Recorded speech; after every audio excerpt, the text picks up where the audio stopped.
So if you say that you're in the quality segment, and that you say that, for instance, it's very common to see that people say we pay more for quality. And when you pay more, the quality goes up. And that's not true, because if I pay my baristas a higher salary, they don't work better. If I train them, they will become better workers. So, and when they have higher value, then I can pay them more as well. Welcome to the Daily Coffee Pro by Map It Forward, friends. I'm your host, Lee Safar, and this is episode 1 of our very first series for 2024. Happy New Year, everybody. And I'm proud to welcome Tim Wendelboe to the podcast for the second time. Hey, Tim, how are you doing? Hello, I'm good. How are you? Good. Before we do get started, I hope this is your best year yet. 2024 seems like it's going to be a very interesting year in the coffee industry. So I hope it's very prosperous for you and for everybody that's listening. To kick off the year, we are starting a conversation about the evolving specialty coffee market. And this is something that you're very passionate about. So why are you so passionate about this subject? I think, I started my coffee career in the early days of what people call specialty coffee. I know it's not the beginning of it because it was in the end of the 90s, but there was a lot of stuff happening throughout the early 2000s, I guess, in our industry that I saw as very positive. Like we had the barista competitions that really promoted the kind of craft of making coffee, making it actually an occupation that people are proud of. We were told the story that it's important to connect with the farmers, paying more for quality is good, all these nice things. And the more I've kind of worked in this industry, the more I see and understand that it's a lot of words and a lot of talk and not a lot of walk. There are, of course, companies who actually do the walk, but I think in general, it is being used as a marketing scheme, to be mild, by many big companies. And that's why I personally don't like to use the word specialty coffee, because it doesn't really tell you anything.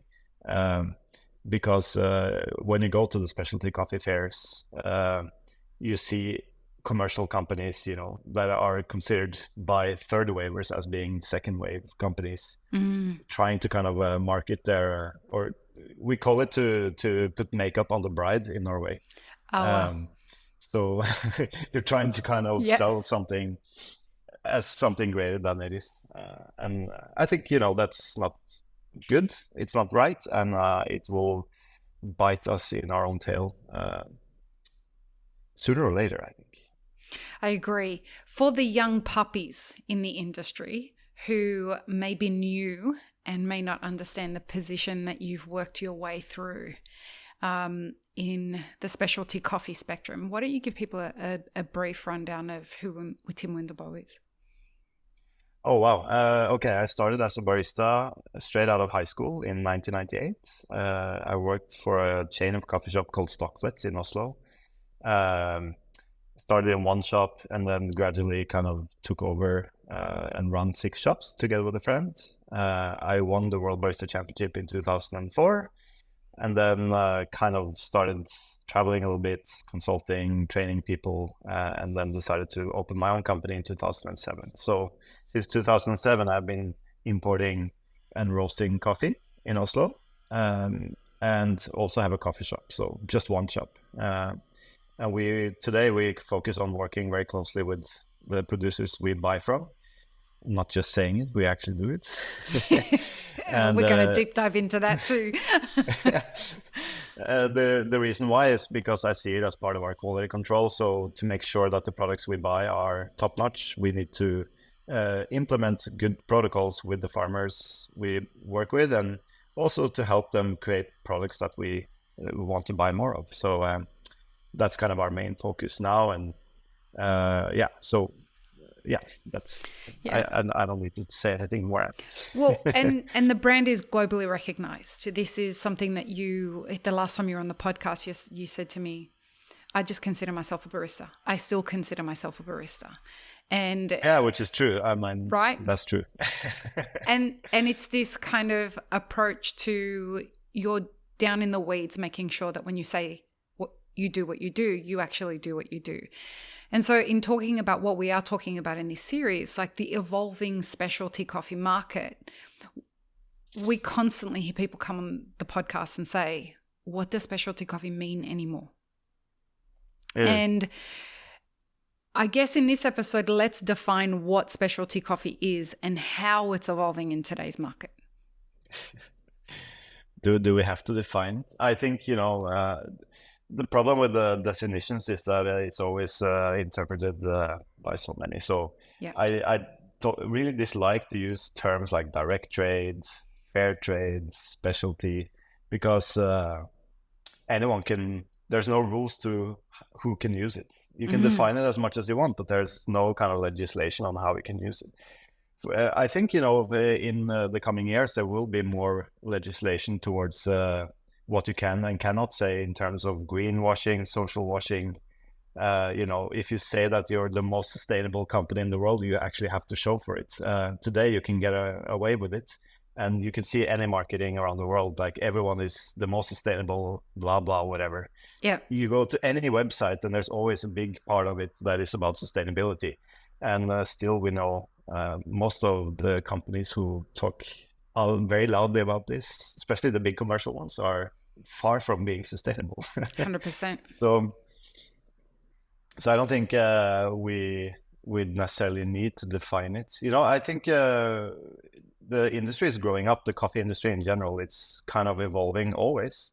And we can look to wine, we can look to beer. They have gone through a lot of the same. I still think like the top wines in the world are still very few.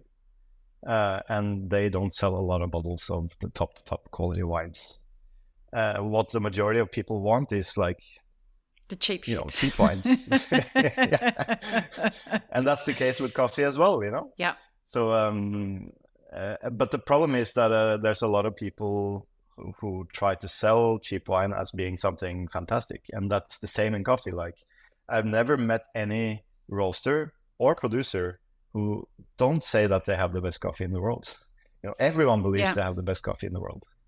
But that can't be. Like if you are a huge kind of commercial roaster, you're clearly not buying the best coffee in the world. And that's, you can tell that by the price, you can tell that by how the coffee tastes, how many defects, the way they buy the coffee.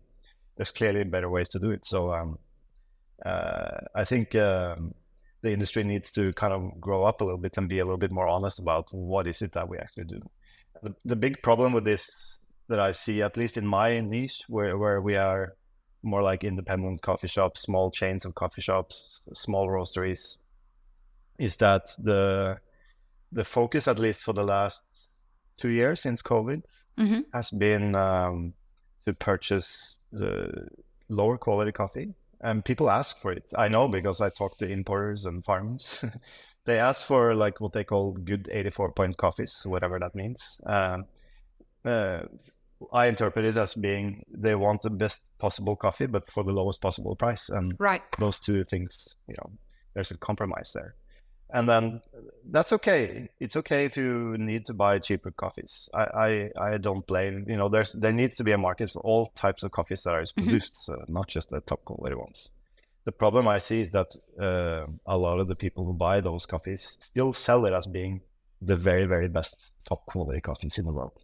And that is not only bad for their own company, but I also see it as a long-term thing, not very good for the producers, because if we're only trying to push price down, they will stop producing coffee. That's the reality. And this is where we start to get a lot of topics in the same. Oh, this is perfect. But this is where we end up in that kind of space of what is specialty coffee and what is authentic and why do we have to be held to a standard and all these kinds of things. Well, the point of having a separation of specialty coffee from the commercial kind of coffee shops is because we are holding ourselves to a higher standard. We are trying to represent better supply chain practices. We are trying to represent better practices at the bar and in the way that we do business and all of those kinds of things. But that's not written anywhere. And so therefore what does specialty coffee mean anymore? You know, and I guess that's why we are here. Yeah, I think one of the maybe roots to this problem is there is a big disconnect between most roasters and coffee companies and what's happening at origin. There used to be a trend where a lot of the roasters started to travel to origin to buy coffees, which is great because you get a much better understanding of what's going on. You do understand that sometimes you actually do need some middlemen, like exporters. Yeah, the logistics guys, we love them. Yeah. So,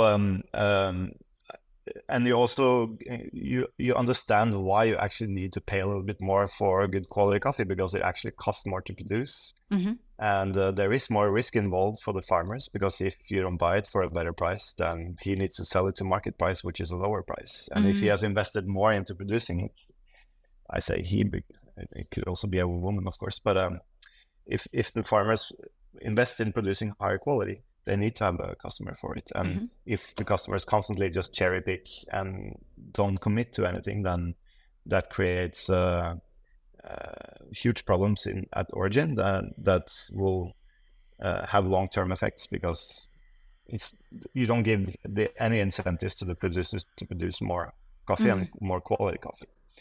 So if you say that you're in the quality segment, and that you say that, for instance, it's very common to see that people say we pay more for quality, and when you pay more, the quality goes up. And that's not true, because if I pay my baristas a higher salary, they don't work better. If I train them, they will become better workers. So, and when they have higher value, then I can pay them more as well. Folks, our first on-demand workshop, How to Become a Coffee Consultant, is now available for you to learn at your own pace, and it comes with a certificate upon completion. Go to mapitforward.coffee/workshops or click the link in the show notes for more details. Support this podcast by supporting our sponsors. Either you can start doing self justice, or whatever you call it, like you can control yourself as a company, or you might just consider not using that kind of language if you're not really doing what you're saying. I'm a big fan. I mean, look, one of our core values is integrity and the other is authenticity, and this is where those two things seem to be, we're at an impasse at the moment in our industry, and we'll talk about this more in the next episode, but as things start to get harder and the market seems to get more saturated, people are looking for new ways to, I guess, get ahead. And I wonder if that might be, one of the reasons why this is happening. But let's talk about that in the next episode, about why this industry is evolving in that. So join us in the next episode, folks. Peace, love, and peanut butter. Have an amazing rest of your day. Thanks, friends. If you enjoyed this video, here's what you should check out next. Consider supporting Map It Forward on Patreon, and be sure to subscribe and hit the notification bell before you leave.